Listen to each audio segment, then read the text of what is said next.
Assalamualaikum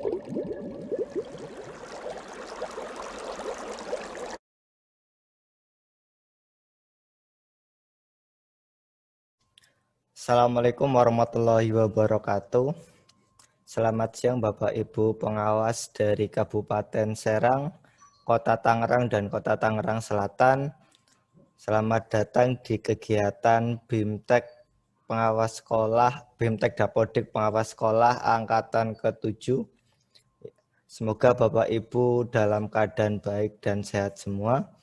Perkenalkan, nama saya Junaid Rohim. Kali ini saya akan menjadi moderator pada kegiatan pembukaan siang hari ini. Baik Bapak Ibu, untuk tata tertib pada kegiatan BIMTEK ini Bapak Ibu dimohon untuk hadir sebelum kegiatan dimulai. Untuk kegiatan ini link Zoom akan dibagikan atau akan dibuka setengah jam sebelum kegiatan dimulai. Kemudian tidak diperkenankan merokok di depan kamera, menggunakan pakaian sopan dan rapi. Tidak lupa mengisi daftar hadir.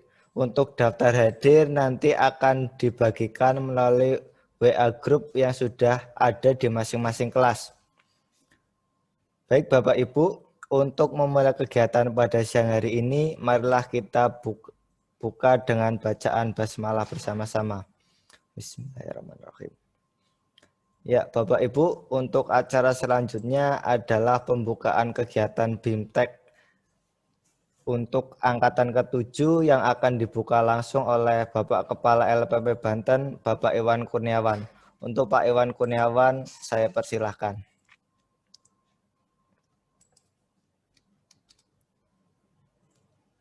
Halo Pak Iwan. Baik.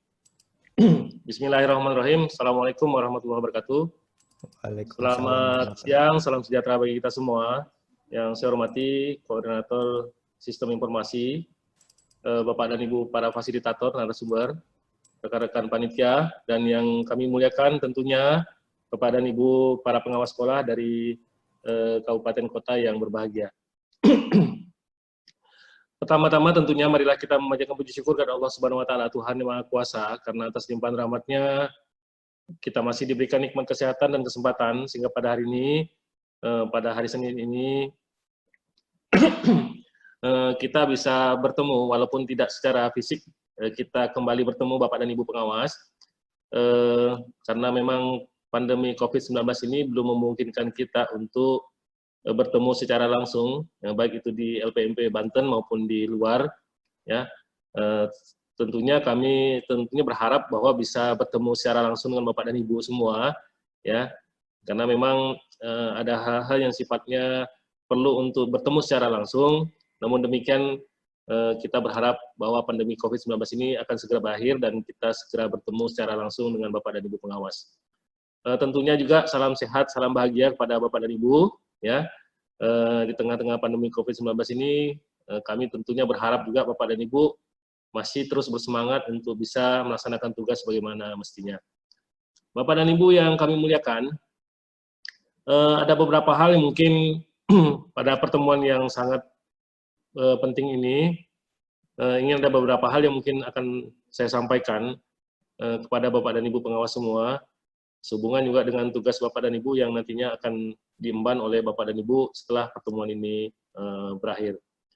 Yang pertama adalah berkenaan dengan telah keluarnya, ya, surat keputusan bersama dari 4 menteri, ya, sebagai pengganti dari keputusan SKB beberapa waktu yang lalu, bahwa yang pertama adalah akan diperkenankan untuk sekolah yang berada pada jalur zona kuning, ya, untuk bisa melaksanakan proses pembelajaran secara tatap muka.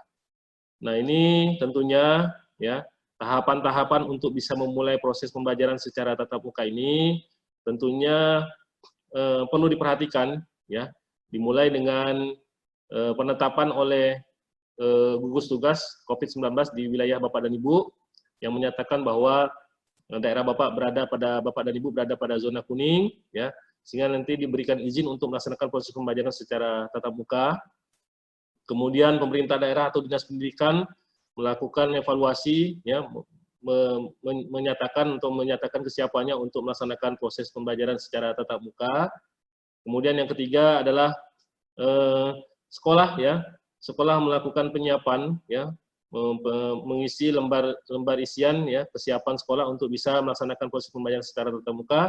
Kemudian yang terakhir adalah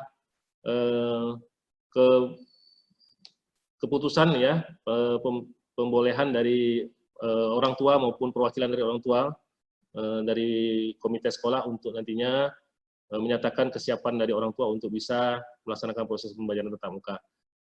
Nah, di sini tentunya Bapak dan Ibu menjadi penting bagi peran pengawas, ya, untuk bisa melakukan monitoring, ya, untuk bisa memantau kesiapan dari sekolah binaan Bapak dan Ibu semua, ya, apabila nantinya bisa melaksanakan proses pembelajaran secara tatap muka, ya, ini memperhatikan kesiapan dari sekolah untuk bisa di sini peran pengawas sekolah menjadi penting untuk bisa memastikan, ya, untuk bisa memonitor sekolah-sekolah binaan Bapak dan Ibu dalam kondisi siap untuk melaksanakan proses pembelajaran secara tatap muka. Nah, kemudian yang kedua Bapak dan Ibu, berkenaan dengan pelaksanaan pembelajaran secara tatap muka ini juga, ya, tentunya memperhatikan keselamatan, ya, kesehatan dan keselamatan dari para siswa maupun peserta didik dan juga tenaga pendidik maupun kependidikan yang ada di sekolah ini, ya, sehingga nantinya manakala sekolah, ya, manakala sekolah ini siap untuk melaksanakan pembelajaran secara tatap muka, ya, tentunya ini menjadi hal yang penting juga. Dan manakala nantinya sekolah-sekolah yang belum siap untuk melaksanakan proses pembelajaran secara tatap muka, maka alternatifnya adalah melaksanakan proses pembelajaran secara jarak jauh. Nah, selanjutnya kaitannya dengan proses pembelajaran secara jarak jauh ini, ya, Kementerian Pendidikan dan Kebudayaan sudah mengambil langkah-langkah, ya, untuk membantu sekolah dalam rangka untuk melaksanakan proses pembelajaran secara jarak jauh, ya. Yang terakhir mungkin Bapak dan Ibu juga sudah memperoleh informasi, ya, berdasarkan dari surat edaran dari Dirjen PAUD Dikdas dan Dikmen, ya, untuk mendata siswanya yang akan memperoleh bantuan, ya, memperoleh bantuan kuota internet, ya, yang akan diberikan oleh Kementerian Pendidikan dan Kebudayaan. Namun demikian, berdasarkan SKB tersebut, ada dua kebijakan yang sudah diambil oleh Kementerian Pendidikan dan Kebudayaan dalam rangka untuk mempersiapkan proses pembelajaran secara jarak jauh. Ya, ini perlu kami sampaikan. Apa itu? Yang pertama adalah dilakukan penyederhanaan atau penetapan kurikulum khusus untuk kejadian khusus, ya, di mana di situ sudah disempurnakan atau disederhanakan, ya, sudah disederhanakan kurikulum mengacu kepada kurikulum 2013, ya, dengan memperhatikan kompetensi inti dan kompetensi dasar yang telah yang esensi atau yang perlu yang harus disampaikan oleh kepada peserta didik, ya. Nah, di sini sudah ada, ya, sudah ada kurikulum yang memang ditetapkan atau diatur, ya, oleh Kementerian Pendidikan dan Kebudayaan untuk kondisi khusus, ya, khususnya untuk masa pandemi COVID-19 ini. Namun demikian, ya, ada juga alternatif bagi sekolah yang nantinya, ya, diantaranya sekolah boleh terus melaksanakan kurikulum 2013 ataupun sekolah sudah melakukan review terhadap kompetensi inti atau kompetensi dasar yang esensi yang akan disampaikan kepada peserta didik. Jadi dipersilahkan, ya, kepada sekolah untuk nantinya menggunakan kurikulum khusus tersebut, atau mungkin sekolah sudah memiliki review terhadap K13 yang nantinya akan disampaikan kepada peserta didik, ya. Dan namun demikian, artinya bahwa proses pembelajaran ini harus terus dilaksanakan, ya, harus terus dilaksanakan oleh Bapak dan Ibu guru, dan disitulah nantinya peran pengawas sekolah menjadi penting. Apa peran pengawas sekolah, ya, untuk bisa nantinya memastikan proses pembelajaran secara jarak jauh ini terlaksana? Yang pertama adalah tentunya, ya, membimbing Bapak dan Ibu guru kita ini agar bisa melaksanakan proses pembelajaran baik secara menggunakan fasilitas daring, ya, menggunakan fasilitas internet, ataukah menggunakan luring luar jaringan, ataupun juga mungkin menggunakan campuran antara daring dan luring. Nah, ini bagaimana nantinya Bapak dan Ibu pengawas, ya tentunya saya yakini Bapak dan Ibu pengawas sudah melakukan hal tersebut, ya, untuk melakukan pembimbingan kepada peserta didik, kepada Bapak dan Ibu guru, sehingga nanti Bapak dan Ibu guru bisa melaksanakan proses pembelajaran baik itu tadi secara daring, secara luring, ataupun campuran dari daring dan luring. Nah, ini menjadi peran dari pengawas Bapak dan Ibu pengawas sekolah. Nah, selanjutnya Bapak dan Ibu, dan juga Bapak dan Ibu pengawas tentunya ya memastikan bahwa proses pembelajaran secara jarak jauh ini bagi sekolah-sekolah yang melaksanakan proses pembelajaran jarak jauh ini terus terlaksana ya dengan memperhatikan kondisi baik itu kondisi peserta didik yang ada di sekolah maupun kondisi dari Bapak dan Ibu guru ya. Nah, ini menjadi penting ya sehingga nantinya kondisi proses pembelajaran ini terus berlangsung ya dengan berbagai alternatif tadi yang sudah dilakukan ya. Nah, itu yang pertama yang dilakukan oleh Kementerian Pendidikan dan Kebudayaan ya, yaitu penyiapan kurikulum kondisi khusus ya dengan menyederhanakan dari kurikulum 2013 sehingga memang Bapak dan Ibu untuk kondisi saat ini ya kita tidak lagi berorientasi pada pencapaian atau target kurikulum ya, tetapi bagaimana ya materi esensi yang perlu disampaikan oleh peserta didik ini dapat dilaksanakan ya. Nah, ini perlu kami sampaikan ya berkenaan dengan target kurikulum tadi ya, sehingga kita tidak lagi berfokus kepada target kurikulum tetapi esensi proses pembelajaran harus terus berlangsung dengan materi-materi yang esensi yang harus disampaikan oleh kepada peserta didik kita semua.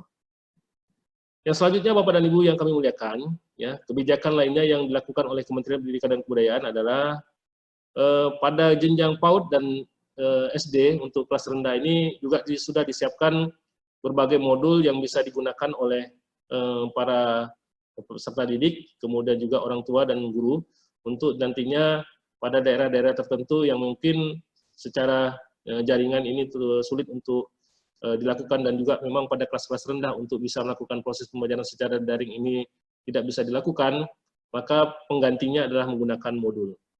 Nah, ini mungkin nantinya modul-modul ini akan disampaikan melalui melalui bentuknya soft file karena memang untuk waktu pencetakannya juga memerlukan waktu ya karena harus mengadakan proses lelang sehingga untuk langkah selanjutnya adalah akan diberikan bentuk-bentuk file yang bisa digunakan oleh Bapak dan Ibu guru. Nah, Bapak dan Ibu guru, Bapak dan Ibu pengawas sekolah yang kami muliakan ya itu berkaitan dengan kebijakan dalam hal bagaimana kita terus bisa melaksanakan proses pembelajaran ya secara jarak jauh maupun secara tatap muka yang nantinya akan dilaksanakan. Namun demikian ya perlu kami sampaikan bahwa apapun pilihan tadi ya baik itu secara jarak jauh maupun tatap muka ya ini perlu memperhatikan tadi kalau misalnya melakukan proses pembelajaran secara tatap muka tentunya harus memperhatikan kesehatan, ya sekali lagi kesehatan dan keselamatan dari para peserta didik maupun tenaga pengajarnya, sehingga nantinya sistem fleksibilitas maupun ya teknisnya nantinya perlu didiskusikan baik itu oleh pemerintah daerah, oleh dinas pendidikan maupun oleh sekolah dan Bapak dan Ibu pengawas, sehingga nantinya pilihan untuk melaksanakan proses pembelajaran secara tatap muka ini dapat dipertimbangkan dan dapat dilaksanakan dengan kondisi yang baik.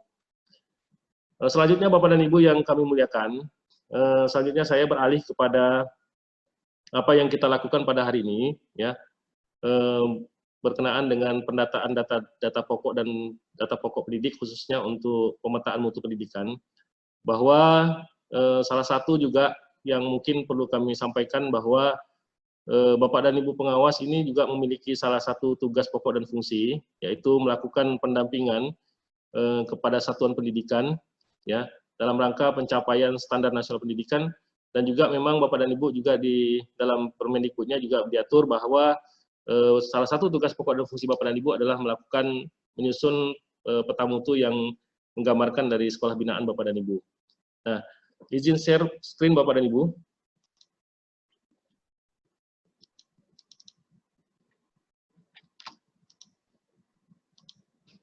Nah,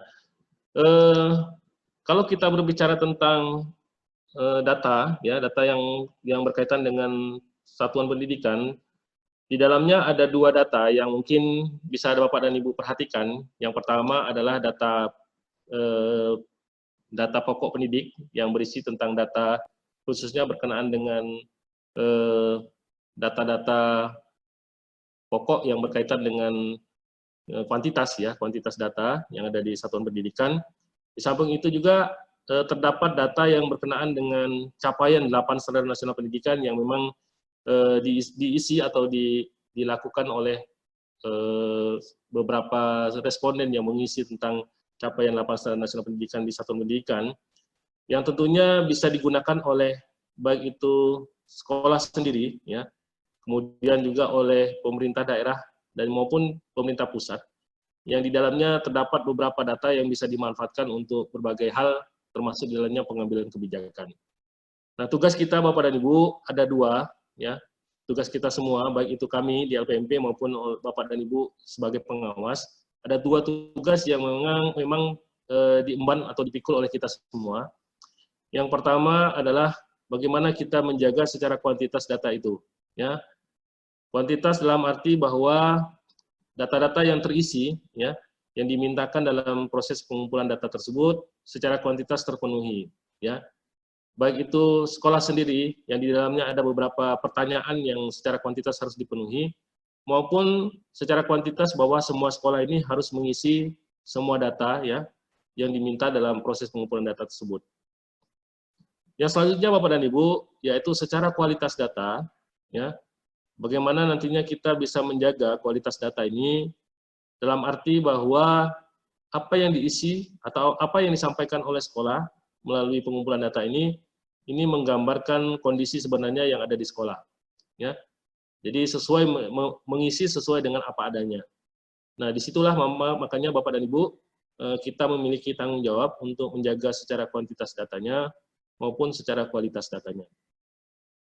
Nah, mohon izin juga pada kesempatan ini, ya, saya menyampaikan hasil dari pengumpulan data yang mungkin nantinya juga berkaitan dengan sekolah Bapak dan Ibu, ya, yang menjadi binaan sekolah Bapak dan Ibu.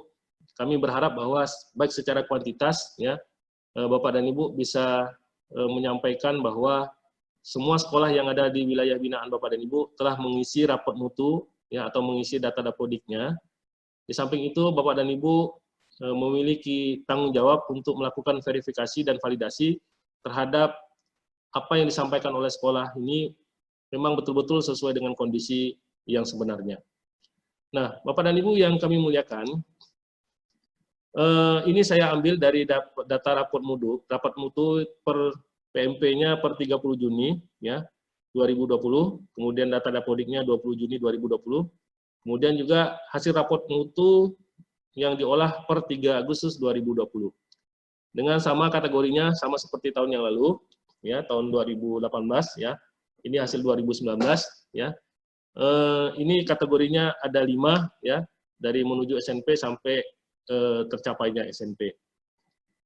Nah, ini per 3 Agustus, ya, gambarannya seperti ini, bahwa untuk progres pengirimannya, ya, progres pengiriman PMP, sebagaimana Bapak dan Ibu ketahui bahwa belum seluruh sekolah ini mengisi data PMP-nya atau mengirimkan data PMP-nya. Baru 90,2% dari sekolah 7.404 yang ada sekolah di seluruh Provinsi Banten ini, baru 90,2% sekolah mengirimkan data PMP-nya. Dengan SD 94,4%, SMP 86,5%, SMA 78,5%, kemudian SMK 80,7%. Nah, artinya Bapak dan Ibu, masih ada tugas kita untuk nantinya memastikan bahwa sekolah-sekolah binaan yang ada di sekolah binaan Bapak dan Ibu, ini seluruhnya mengirim data PMP-nya. Apakah mungkin mengalami kendalanya dalam proses secara teknis untuk mengirimkan data PMP-nya, ataupun mungkin memang sekolah itu tidak mengirimkan, atau juga kondisi sekolah dalam kondisi tidak aktif lagi. Nah, ini perlu kami memperoleh data tersebut, ya, melalui bantuan Bapak dan Ibu pengawas, sehingga nantinya kita berharap dan kita juga diminta target bahwa seluruh sekolah yang ada di Provinsi Banten ini bisa mengirimkan data PMP-nya. Dari 90,2% ini, ya, yang mengirimkan data PMP-nya, yang lengkap datanya ya, yang bisa diolah datanya, ya, yang bisa diolah itu hanya 64,7%. Artinya data yang lengkap dan bisa diolah itu 64,7%. Dengan SD, ya, 66,6%, SMP 70,8%, SMA 54,9%, dan SMK 47,5%. Artinya dari 90,2%, hanya 64,7% sekolah yang betul-betul bisa diolah, datanya lengkap, dan juga nantinya sekolah itu bisa diolah datanya, yang menghasilkan rapor mutu. Nah, artinya Bapak dan Ibu, dari 100% atau 7.404 sekolah, masih ada tanggung jawab kita sebesar 25,3% sekolah-sekolah yang ada di Provinsi Banten ini harus mengirimkan kembali maupun melengkapi bagi yang memang betul-betul belum mengirimkan rapor PMP-nya atau data PMP-nya. Nah, disinilah kami berharap bahwa melalui kegiatan ini, ya, kita berharap bahwa Bapak dan Ibu bisa membantu kami, ya, dan juga kita secara bersama-sama untuk bisa melengkapi sebesar 25,3% ini untuk sekolah yang belum mengirimkan data PMP-nya, ya, 35,3%, ya, 35,3%. Nah, selanjutnya Bapak dan Ibu, ini yang sekolah yang belum, ya, yang belum mengirimkan data PMP-nya atau sekitar 20.573, ya, Kabupaten Serang, ya, ada 439 dengan SD-nya 288, kemudian SMP-nya 58, ya, SMA-nya 44 dan SMK 49. Kemudian Kota Tangerang, ya, SD-nya 117, SMP-nya ada 2, SMA-nya ada 19, SMK-nya 71 dengan total sekolah 209. Kota Tangerang Selatan ini SD-nya cukup besar, 81 sekolah SD, SMP-nya 41 sekolah, kemudian SMA-nya 29 dan totalnya ada 189. Nah, ini kita berharap Bapak dan Ibu bisa membantu kami untuk nantinya bisa melengkapi secara kuantitas tadi, ya, secara kuantitas data-data yang ada di wilayah binaan Bapak dan Ibu untuk bisa mengirimkan data PMP-nya. Nah, selanjutnya Bapak dan Ibu, bagaimana secara kualitas?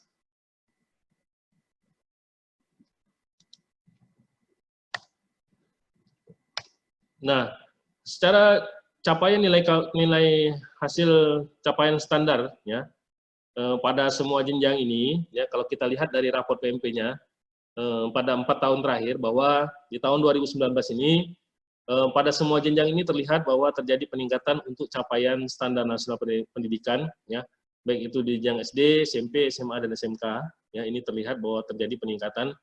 Namun ini data per 3 Agustus, karena tadi hanya 62,7%, ya, sekolah yang baru diisi, baru mengirimkan data PMP-nya, ini belum digabungkan untuk nantinya sekolah-sekolah yang akan menyusul datanya.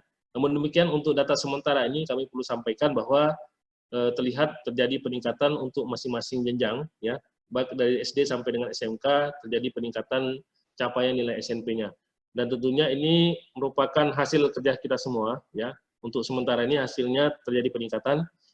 Semoga nantinya secara kumulatif nantinya apabila datanya terkumpul, ini juga menggambarkan kondisi yang seperti yang kita sampaikan pada hari ini.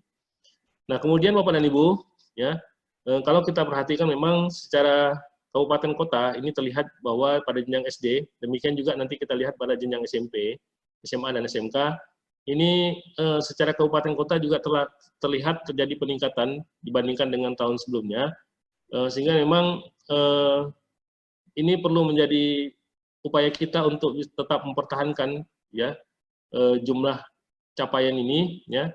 Namun demikian mungkin nantinya akan terlihat bahwa masih belum banyak sekolah-sekolah ini yang memenuhi standar nasional pendidikan, ya. Kalau kita lihat per jenjangnya, masih ada beberapa sekolah yang memang berada secara keseluruhan, ya, sebagian besar ini berada pada kategori menuju SMP 4, ya.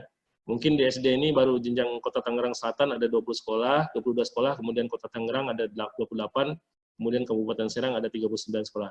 Nah, ini tentunya, ya, upaya kita nantinya bagaimana nantinya membantu sekolah, ya, melalui upaya-upaya kita, baik itu melalui pendampingan, kemudian juga bentuk-bentuk fasilitasi lainnya. Kita berharap bahwa sekolah-sekolah ini bisa didorong menjadi sekolah-sekolah yang bisa memenuhi standar nasional pendidikan.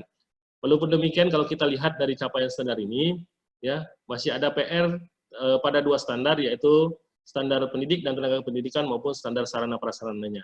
Nah, ini tentunya sesuai dengan kewenangan sekolah, bagaimana nantinya di luar standar tadi, ya standar PTK, kemudian standar Sarpras, kemudian standar pembiayaan ini, di luar itu sekolah bisa memenuhi standar tersebut, sehingga nantinya pada akhirnya sekolah bisa memenuhi atau mencapai standar nasional pendidikan. Bapak dan Ibu yang kami muliakan, mungkin itu saja yang dapat saya sampaikan. Ya, kami berharap bahwa pada pertemuan ini kita bisa saling berbagi tentang apa yang kita peroleh melalui raport mutu ini, ya, apa yang nantinya bisa kita lakukan, khususnya nantinya bagaimana Bapak dan Ibu bisa memenuhi, ya, atau mengumpulkan sejumlah data yang memang pada sekolah binaan Bapak dan Ibu yang memang belum mengumpulkan raport mutu atau data PMP-nya. Mungkin Bapak dan Ibu yang mungkin itu dapat saya sampaikan, ya. Sekali lagi terima kasih atas partisipasi Bapak dan Ibu, ya, telah mengikuti berbagai program, ya, telah mendukung berbagai program yang telah diprogramkan oleh LPMP Banten.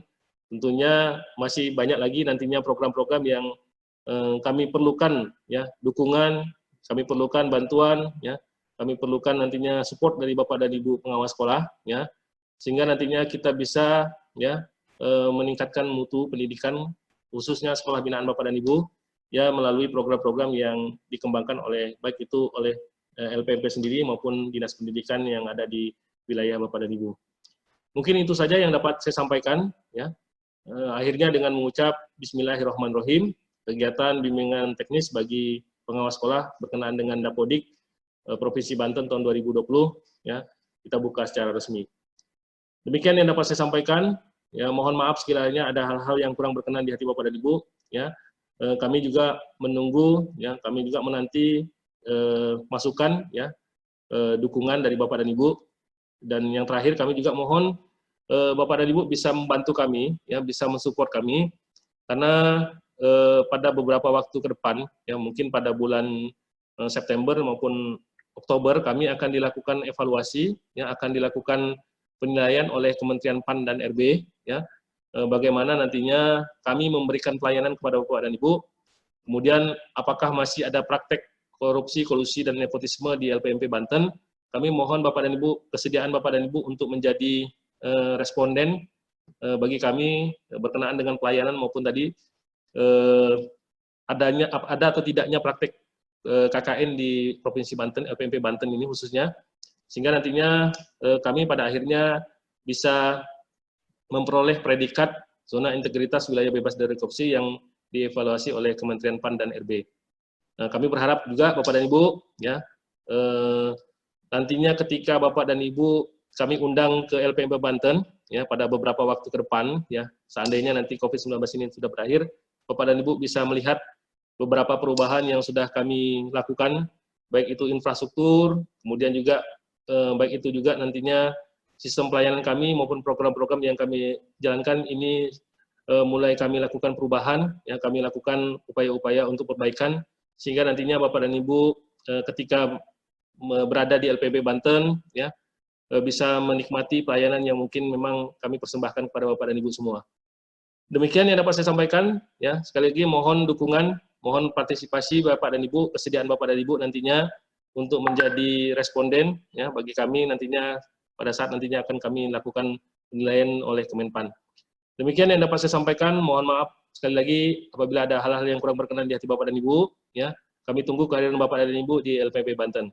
Demikian, billahi taufik wal hidayah. Assalamualaikum warahmatullahi wabarakatuh. Saya kembalikan kepada moderator. Ya, terima kasih Pak Iwan yang telah berkenan membuka kegiatan BIMTEK Pengawas Angkatan ke-7 pada siang hari ini. Kami persilakan Pak Iwan untuk meninggalkan room meeting apabila ada kegiatan yang lainnya. Baik, terima kasih Bapak dan Ibu. Kami tunggu kehadiran Bapak dan Ibu, ya, di LPMP Banten. Semoga kita semua selalu sehat walafiat. Amin.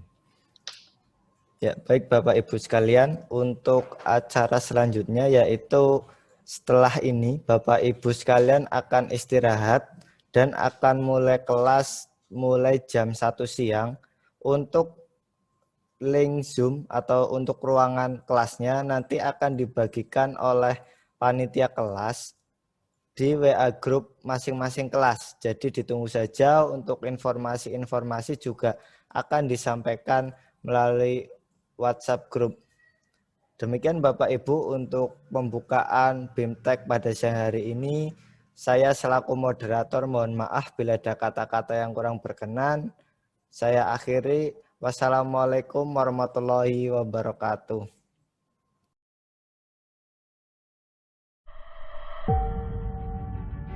Bergerak memberikan layanan dalam pengabdian. Kota Rangkas Bitung tak pernah hilang ditelan sejarah. Kental dengan budaya yang selalu terjaga. Tidak ada perbedaan yang mengikat, walaupun penuh dengan kebinekaan.